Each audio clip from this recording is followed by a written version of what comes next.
If you're trying to set up IPTV Smarters Pro on your smart TV and don't know where to start, you're in the right place. In this video, I'm going to walk you step by step of how to set up the IPTV Smarters Pro app on your Pioneer TV.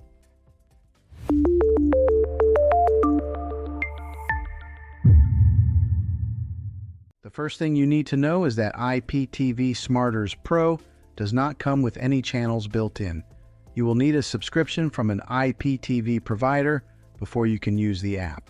Once you have that, you're ready to move on. Step 1 is installing the IPTV Smarters Pro app on your smart TV. Go to the App Store on your TV and search for IPTV Smarters Pro.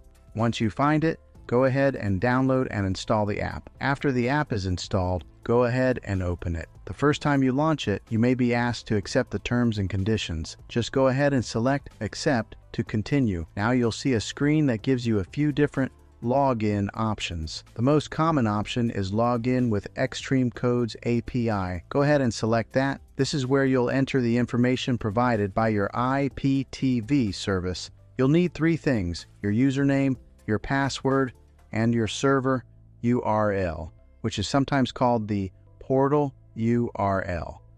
Take your time here and make sure everything is typed in correctly. Even a small typo can prevent it from working. Once you've entered your details, select Add User or Login. The app will now begin loading your channels and content. This might take a few seconds depending on your provider. After everything loads, you'll be taken to the main dashboard. From here, you'll see options like Live TV, Movies, and Series. Go ahead and select Live TV to start browsing channels. If you want a better experience, I recommend taking a minute to explore the settings. You can adjust things like the player, enable subtitles, or organize your channel list. And that's it. You've successfully set up IPTV Smarters Pro on your smart TV. If this video helped you out, make sure to hit that like button and subscribe to the channel for more simple smart TV tutorials just like this one. And if you run into any issues, drop a comment below and I'll do my best to help you out. I'll see you in the next one.